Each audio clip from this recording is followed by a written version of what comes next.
Hey, what's up, everybody? Thank you so much for joining us for another episode of Let's Talk About It, Jen. But we are with Bam Woman Magazine. We are doing some awesome things with some beautiful women that are doing their thing in the entrepreneur world. I have someone with me right now that I'm so excited to talk about or talk to. Miss Alondra Templeton is here with me, and she is going to talk about her business, where she's from, and what she does. So, Miss Tempton, hey, girl. Hey. Listen, introduce yourself. Let the world know who you are, what you do, and where you're located. Okay, my name is Alondra Templeton, and I am a chef. I am in the humble Houston, Texas area. Okay. Yeah, Texas in the house. Yeah. All right. So, what is the name of your catering company? The Pink Apron. I love that. Okay, so you got to tell me how you came up with that name. What significance is that to you? Actually, it goes back to my great-grandmother. I started cooking when I was about 7 years old, by force, of course. Of course. But my great-grandmother had this apron that was very light pink and had little blue flowers on it, and she wore it every time she cooked. And it's just something about being in the kitchen that brings back memories of her. Yeah. And I always remember that pink apron. I couldn't remember all of the recipes she gave me. I remember most of them, but some of them, they don't really tell you exact instructions. Right. So I couldn't remember all of them, but I could remember that pink apron. It brings me comfort. Yeah. And I wanted to share that with the world. Also, I love that. I absolutely love that. Listen, we never know what we're gonna do when we're smaller. Of course, sometimes we have different dreams and aspirations when we're smaller, but it's always the little things that catch our attention. And then when we get older, we use that, or we try to pay homage to that, and that is so amazing. I love that. Okay, so how long have you been a chef per se? Like, you've had your business? This business I've had for 3 years. I had a catering service and a dining room. Well, it was called the dining room. It was a diner previously. Okay. And I had that for about 5 years. But I've been working with my dad since I was 16. So officially, I was a sous chef at 16. Wow. Yeah. Oh my God, a sous chef? Yeah. Really? Oh my goodness, that's amazing. So your dad, does he have a restaurant too, or is it like a family? He doesn't anymore. He had a catering service.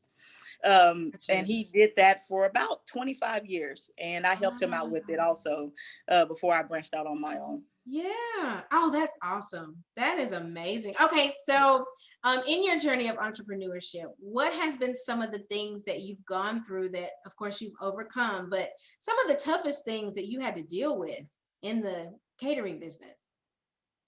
The toughest things are when the economy kind of declines, so does entertainment, so to speak. And it's food, but it's geared towards entertainment, because we need catering when we're doing parties and things like that. And when I first started my other business, Alondra's Catering, a few years ago, I started catering for a school district.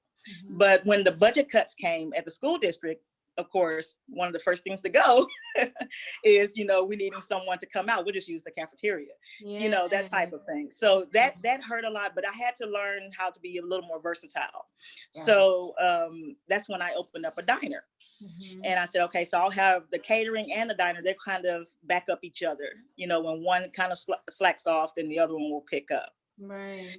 Yeah. So, but one of my greatest challenges was trying to figure out what else I could do, stop being just focused on one thing, because I've been kind of a perfectionist. It's like, if I'm going to do this, this is what's going to happen. Yeah. And that tunnel vision kind of set in. Oh, yeah. But I had to learn from my dad, actually, don't just worry about catering big parties. There are families that need food. Maybe they need food brought to them on a Sunday afternoon when they leave church and no one wants to go cook. No one wants to go out.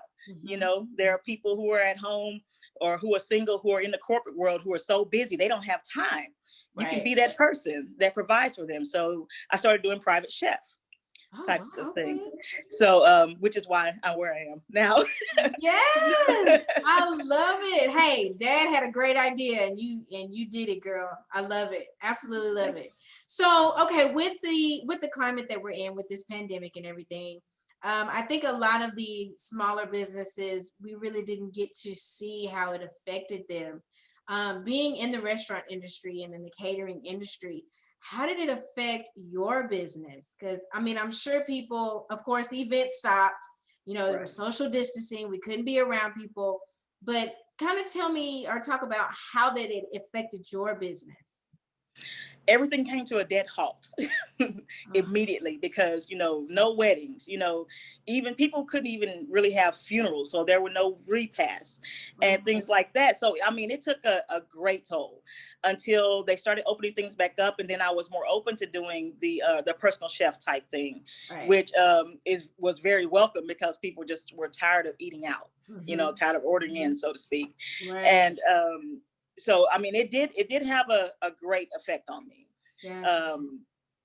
But I think it's picking back up. Good.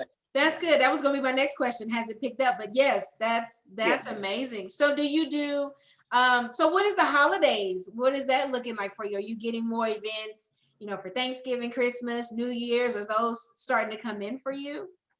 For Thanksgiving, it's more of family meals. I've always done packaged meals for Thanksgiving that I cook and deliver the day before Thanksgiving.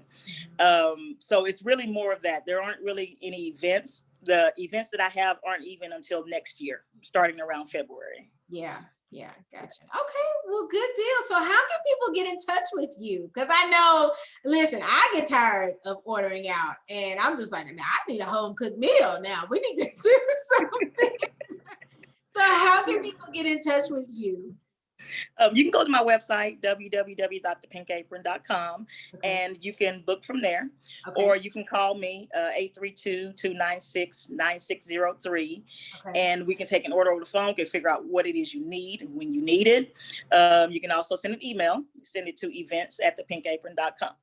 Awesome. All right, so before we go, I always ask my people that I interview, what is a nugget or something that you wish you could have gotten from somebody else when you got started? What would you say to someone that is wanting to get started in the catering business or in the restaurant business, in the food industry, period? What advice would you give to them? Don't shortchange yourself. A lot of times, well, especially with me, I was like, okay, yes, I cook this food, but so does this person, so does that person. And in my mind, I felt like, they can get the same food somewhere else from people who've already been there. Why would they call me? But the thing is, you have to sell yourself more than just the food. You look on the corner, you see Whataburger, McDonald's, Jack in the Box, all in the same corner. They're selling basically the same food. So why are there different businesses? The same goes for you. You have something else. There may be someone who likes your jambalaya better than the next person's jambalaya. That is so true. You build on that and always be personable, because in the beginning, word of mouth is going to be your greatest asset. And if you have a good rapport with the people that you're dealing with, they're going to recommend you to someone else. And it's not going to matter that someone else is doing this also. What's going to matter is that they know you, they know your personality, and they know what you have to offer, and they're going to help build you up. That's awesome. That is awesome advice. Great advice. I love it. Hey, I tell people all the time, listen, I may not be your flavor, but I'm somebody's flavor. So hey. That's what it is. Yes, ma'am. I love that. Well, thank you so much for taking the time to talk to me. I know that you're a busy woman, and I commend you. I applaud you. And I pray that everything that God has for you, you receive, and you receive it in abundance. So thank you so much for your time, Alondra. Hey guys, thank you for joining us and for watching us. And guess what? We just talked about it. Peace out.